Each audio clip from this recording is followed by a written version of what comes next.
बिस्मिल्लाहिर्रहमानिर्रहीम। एक्सरसाइज 5.4 और question number 2 का पार्ट नंबर 2 सॉल्व करते हैं। इसमें भी हमने रेंज फाइंड करनी है, इस अनग्रुप्ड डाटा की वेरिएंस फाइंड करना है और स्टैंडर्ड डेविएशन फाइंड करनी है। स्टूडेंट, अगर आपका जो डाटा है वो सिंपली ऐसे दिया गया हो तो उसे आप कहते हैं अनग्रुप्ड डाटा। लेकिन अगर आपका डाटा इस तरह से किसी टेबल की फॉर्म में बना कर दिया गया है तो उसे कहते हैं कि आपका ग्रुप्ड डाटा है। तो यहाँ पर हमारे पास अनग्रुप्ड डाटा है। अनग्रुप्ड डाटा में हम पहले रेंज फाइंड करेंगे, फिर वेरिएंस और फिर स्टैंडर्ड डेविएशन। तो स्टूडेंट, मैंने यहाँ पर डाटा को लिख लिया है। डाटा की तमाम वैल्यूज़ को एक्स से जाहिर करते हैं। तो एक्स का मतलब होता है सेट ऑफ ऑल वैल्यूज़, मतलब जितनी भी वैल्यूज़ आपके पास उसको लिख लें। तो मैंने यहाँ पर उसको असेंडिंग ऑर्डर में लिख लिया है। पहली वैल्यू 75 है, फिर 81 है, 82 है, 87 है, 88 दो बार है। ठीक है, ये एक दफ़ा मैंने यहाँ पर लिख दिया, दूसरी दफ़ा यहाँ पर ये लिखा हुआ है। फिर 89 है और 90 है।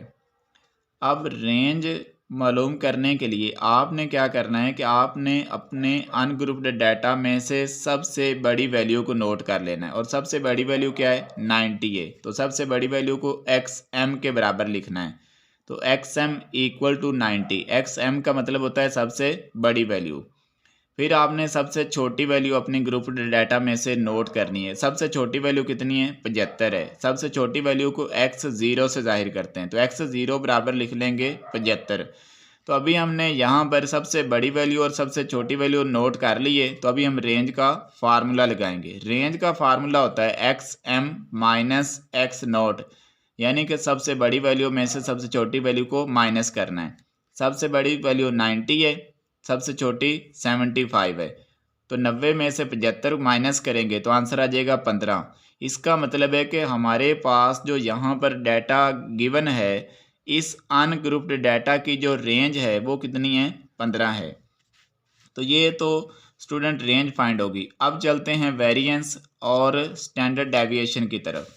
तो वेरिएंस फाइंड करने के लिए स्टूडेंट हमें 3 स्टेप फॉलो करने पड़ते हैं। पहले स्टेप में हमें जो डाटा गिवन होता है उस अनग्रुप्ड डाटा का अरिथमेटिक मीन निकालना होता है। तो स्टूडेंट, अरिथमेटिक मीन को एवरेज भी कहते हैं। तो अरिथमेटिक मीन जो होता है उसको जाहिर करते हैं एक्स बार से, यानी कि जो अरिथमेटिक मीन आप निकालते हैं उसको जाहिर करते हैं एक्स बार से। ठीक है, तो पहले स्टेप में आपने क्या निकालना है? Arithmetic mean. अरिथमेटिक मीन बराबर होता है sigma X divided by N. X क्या होता है? आपकी तमाम वैल्यूज़। एन क्या होता है? वो वैल्यूज़ की तादाद के वो वैल्यूज़ हैं कितनी। तो मैंने यहाँ पर सिग्मा एक्स करना है। सिग्मा का मतलब होता है तमाम को प्लस करना है, तमाम का सम लेना है। सिग्मा एक्स का मतलब बन गया कि जितनी भी आपके पास वैल्यूज़ हैं उन तमाम वैल्यूज़ का सम कर दे, उन तमाम वैल्यूज़ को जमा कर दे। तो मेरे पास कितनी वैल्यूज़ हैं? मेरे पास ये देखें, यहाँ पर वैल्यूज़ हैं। पहली वैल्यू 75 है, फिर 88 है, 90 है, 88 है, 81, 87, 82, 99। तो मैं इन तमाम वैल्यूज़ को यहाँ पर प्लस कर देता हूँ और 8 से डिवाइड कर दूँगा। ठीक है, तो इन तमाम वैल्यूज़ को कैलकुलेटर की मदद से प्लस किया तो आंसर आ गया 680। 680 को अगर आप 8 से डिवाइड करेंगे तो आंसर आ जाएगा 85। इसका मतलब है कि स्टेप 1 में आपने अपने अनग्रुप्ड डाटा का अरिथमेटिक मीन निकाल लिया और आपके अनग्रुप्ड डाटा का जो मीन आया है वो कितना आया है? 85, यानी कि 85। स्टेप 1 कंप्लीट हो गया। स्टेप 2 में आपने टेबल बनाना होता है। तो स्टेप 2 में टेबल में आपने 4 कॉलम बनाने हैं। एक कॉलम एक्स, मतलब आपके अनग्रुप्ड डाटा की तमाम वैल्यूज़ वाला कॉलम। दूसरा कॉलम तमाम वैल्यूज़ और अरिथमेटिक मीन के डिफरेंस वाला column. X minus X bar का मतलब है कि जो आपकी वैल्यू है उसमें से आपने अरिथमेटिक मीन को माइनस करना है। एक ये कॉलम। अब तीसरा कॉलम होगा एक्स माइनस एक्स बार का स्क्वायर। चौथा कॉलम होगा एक्स स्क्वायर वाला। तो ये दूसरे स्टेप में आपने ये 4 कॉलम मालूम करने। पहली वैल्यू 75, फिर 81, 82, 87, आगे 2 बार 88, 99, 90। एक्स माइनस एक्स बार करना है। एक्स मुराद मेरी पहली वैल्यू 75 माइनस एक्स बार क्या है? Arithmetic mean. तो अरिथमेटिक मीन कितना मालूम किया था? 85। तो 75 में से 85 माइनस करेंगे तो -10। 81 में से जब 85 माइनस करेंगे तो -4। 82 में 85 माइनस करेंगे -3। इस 87 में से जब हम 85 माइनस करेंगे तो 2। इस पहले 88 में से जब 85 माइनस करेंगे 3। ये एक बार फिर 88 इसमें से माइनस करेंगे फिर 3। 99 में से 85 माइनस किए 4। 90 में से 85 माइनस किए 4। 5। तो ये स्टूडेंट दूसरा कॉलम भी कंप्लीट हो गया। अब ये जो वैल्यूज़ आपको मिली हैं माइनस करने से, इन तमाम वैल्यूज़ का स्क्वायर लेना है। -10 का स्क्वायर +100, -4 का स्क्वायर 16, -3 का स्क्वायर 9, 2 का स्क्वायर 4, 3 का स्क्वायर 9, 3 का स्क्वायर 9, इस 4 का स्क्वायर लेंगे 16 और 5 का स्क्वायर 25। चौथे कॉलम में आपने क्या करना है कि ये जो आपके पास तमाम वैल्यूज़ हैं इनका स्क्वायर लेकर यहाँ पर लिखना है। मेरी पहली वैल्यू 75 है तो मैं 75 का स्क्वायर लूँगा, वो आएगा 5625। दूसरी वैल्यू 81 है, 81 का स्क्वायर लूँगा, वो आएगा 6561। तीसरी वैल्यू 82 है, 82 का स्क्वायर लूँगा, वो आएगा 6724। चौथी वैल्यू 87 है, 87 या 87 का जब स्क्वायर लेंगे तो आंसर आएगा 7569। इसी तरह से स्टूडेंट मैं बाकी सारे भी स्क्वायर ले लूँगा और यहाँ पर मुझे एक्स स्क्वायर के तमाम आंसर यहाँ पर मिल जाएंगे। अब स्टूडेंट आपने क्या करना है कि ये जो हमारे पास यहाँ पर तीसरे नंबर पर कॉलम है, इसमें ये जो तमाम वैल्यूज़ स्क्वायर के नतीजे में हासिल हुई हैं, इन तमाम वैल्यूज़ का आपने सम कर लेना है।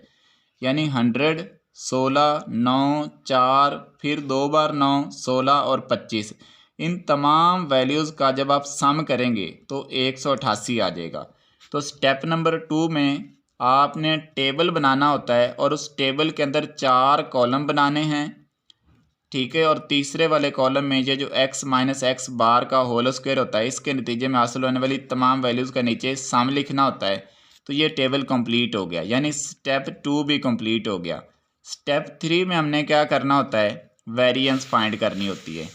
तो स्टूडेंट वेरिएंस को जाहिर करते हैं एस स्क्वायर से, इक्वल टू, वेरिएंस का फार्मूला होता है sigma x minus X bar का whole square divided by n।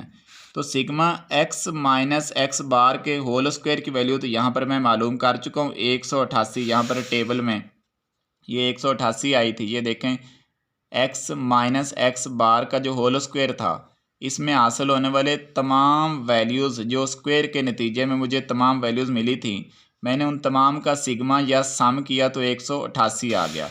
तो इसलिए ऊपर हम 188 लिख देंगे डिवाइडेड बाय n। n का मतलब होता है आपके पास कितनी वैल्यूज़ हैं। तो मेरे पास ये 8 वैल्यूज़ हैं, तो मैं 8 से डिवाइड कर दूंगा। तो जब 188 को 8 से डिवाइड किया तो आंसर आ गया 23.5। यानी कि इस क्वेश्चन में जो आपको अनग्रुप्ड डाटा दिया गया है उसका वेरिएंस कितना है? 23.5। अब हमारे पास चलते हैं स्टेप नंबर 4। तो स्टेप नंबर 4 में हम वेरिएंस की मदद से स्टैंडर्ड डेविएशन फाइंड करेंगे। तो स्टैंडर्ड डेविएशन बराबर होती है वेरिएंस का square root. Standard deviation equal to हो जाएगी, वेरिएंस कितनी? 23.5 है, तो हम 23.5 का स्क्वायर रूट लेंगे।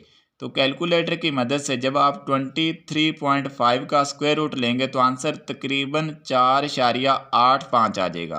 तो इसका मतलब है कि जो 4.85 है ये क्वेश्चन में दिए गए अनग्रुप्ड डाटा का स्टैंडर्ड डेविएशन है। तो स्टूडेंट जब भी आपने वेरिएंस और स्टैंडर्ड डेविएशन फाइंड करना है अनग्रुप्ड डाटा की मदद से, तो आपने ये 4 स्टेप फॉलो करने हैं। पहले स्टेप में आपने अरिथमेटिक मीन फाइंड करना है। दूसरे स्टेप में आपने ये 4 कॉलम वाला टेबल बनाना है। तीसरे स्टेप में आपने वेरिएंस फाइंड करना है। चौथे स्टेप में आपने वेरिएंस का स्क्वायर रूट लेकर स्टैंडर्ड डेविएशन फाइंड कर लेना है। तो ये था स्टूडेंट क्वेश्चन नंबर 2 का पार्ट नंबर 2। उम्मीद करता हूँ कि आपको समझ आ गई होगी। तब तक के लिए अल्लाह हाफिज़।